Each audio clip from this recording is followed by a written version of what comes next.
God gives quails to Israel in the wilderness.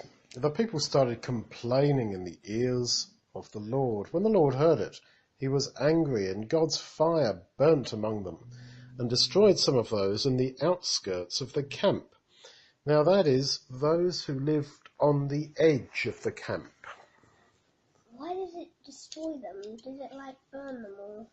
Yeah, I guess it burnt them up. So those who were not in the centre of things, those who prefer to keep on the edge, were those who got destroyed. You can just imagine, let's say it's a Sunday school lesson and teaching the Bible and the children sit round you and listen, but some want to be on the edge so they can play around and not be seen by the teacher and slip out of the door. Well, if that's an attitude of the things of God, then we are likely to slip away. And if we love God with all our heart, soul and mind, we won't be on the edge of the camp. Well, the people cried out to Moses, and Moses prayed to God, and the fire stopped. They called the name of that place Taberah, which means burning, because God's fire burnt among them. And then the mixed multitude that was with them, that is, when they left Egypt, it wasn't just the Israelites, there were quite a lot of Egyptians that also came out with them. And they started complaining. And the Israelites also said, "Who will give us some meat to eat? We remember the fish which we ate in Egypt for nothing, the cucumbers, the melons, the leeks, the onions and the garlic. But now we don't have anything like that, apart from this manna." Well, when Israel were in Egypt, it was awful. They were crying out to God, "Please save us, we're going to die here." And God took them out of the situation there through the water of the Red Sea, water on both sides of them and water on top of them like a cloud. And so, as Paul says, they were baptized. And so after we're baptized, we're in the desert. And we also can then look back to the world and think, oh, it was wonderful. And it wasn't. And that was what they were doing here. We always think the past was better, that, oh, it was good back then. The people used to go around gathering the manna, and they ground it up in little mills, or they beat it and boiled it in pots and made cakes of it. Its taste was like the taste of fresh oil. When the dew fell on the camp in the night, the manna fell on it. Moses heard the people complaining. All the families were complaining, each man at the door of his tent. God was angry, and Moses was very upset. Moses said to God, "Why have you dealt with your servant so badly? Why haven't I found grace in your sight? For you lay the burden of all this people on me. Did I conceive all these people? Have I brought them forth, that you should tell me, carry them in your bosom as a nurse carries a nursing infant to the land which you promised to give to their fathers?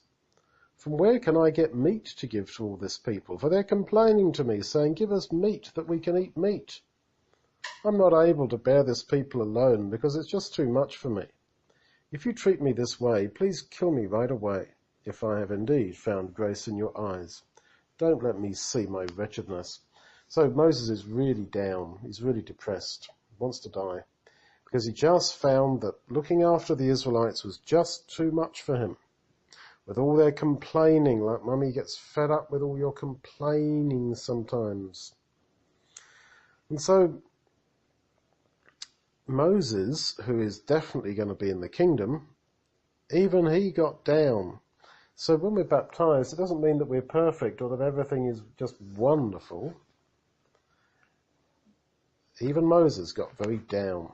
So Moses was told by God, "Gather 70 men of the elders of Israel and bring them to the tent of meeting, that they may stand there with you, and I will come down and talk with you. I will take of the Spirit which is on you and will put it on them, so that they can share the burden of the people with you, so that you don't carry it yourself alone. Tell the people, tomorrow you will eat meat, because you have complained in the ears of Yahweh, of God, saying, 'Who will give us meat to eat?' Therefore I will give you flesh, and you will eat." So when they complained, and poor Moses was thinking, "Oh, I've got to tell God about this," actually they were complaining in the ears of God. So God is all ears. When you moan and groan, and we all complain at times, it's as if we're talking right into the ears of God. Although we can't see him, he's that close, and he's that sensitive. God said, you will not eat meat for 1 day, nor 2 days, nor 5 days, nor 10 days, nor 20 days, but a whole month, until it comes out at your noses, and until you hate it, because you have rejected the Lord, who is among you, and have wept before him, saying, why did we come out of Egypt? Moses said, the people among whom I am are 600,000 men on foot, and you say, I will give them meat for a whole month. Will flocks and herds of animals be killed for them? Will all the fish of the sea be gathered together for them, to be enough for them? This is rather like the disciples saying to Jesus, we've got to give all these 5,000 people something to eat. Where are we going to get the food from? And that's our problem, that we see the problem and we see just our answer to it, our solution, and we don't see that God can just work over and above that in some other way. So God said to Moses, has the Lord's hand become short? Now you'll see whether my word will happen or not. So Moses went out and told the people the words of God. So he did that in faith, telling them, you're going to have meat as much as you want for a month. And he gathered, as he'd been told, 70 elders of the people around the tent of meeting. And God came down in the cloud, this would have been an angel, and spoke to him, and took of the spirit that was on Moses and put it on the 70 elders. And they prophesied. 2 men remained in the camp. One was called Eldad and the other Medad, and the Spirit was also on them. They had not gone out of the tent, and they prophesied in the camp, and a young man ran and told Moses and said, Eldad and Medad are prophesying in the camp. Joshua, the servant of Moses, said, my lord Moses, forbid them. Moses said to him, are you jealous for my sake? I wish that all God's people were prophets. It's rather like when the disciples came running to Jesus and said, the disciples of John the Baptist are baptizing people and preaching. And Jesus said, he that is not against me is for me. So they were very positive, both Moses and God and Jesus, about people who were maybe not of the main group, but were still doing God's work.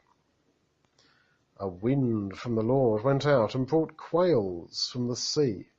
It's like a bird that you can eat, and let them fall by the camp, up to a day's journey on this side and a day's journey on the other side around the camp, about 2 cubits above the surface of the earth. So this was a huge number of quails, going on for miles on each side of the camp, as long as you could walk in a day, and quite high, absolutely full of these quails. All day and all night the people stayed up gathering these quails, and they spread them all out for themselves around the camp. But while the meat was still between their teeth, before they'd even chewed it, the anger of God was kindled against the people, and God struck the people with a great plague. The name of that place was called Kibroth Hattaavah, because there they buried the people who lusted. Now, when the Psalms, David in the Psalms talks about this, he says that God killed the fattest of them. So it was the fattest of them, the ones who didn't really need to eat any more meat. They were the ones, the greedy ones, who didn't really need this, but they were the ones whom God punished. So God really did provide whatever they wanted. It's like some people spend their whole life trying to buy a certain type of car or house or something like that. God can give you thousands of cars if that's what you want.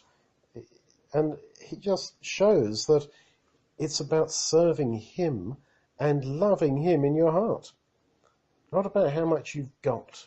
So let's not look back to the things of the world and think that it was all wonderful, because it isn't so wonderful, and the past is not so wonderful. That's just because we're human, we think like that.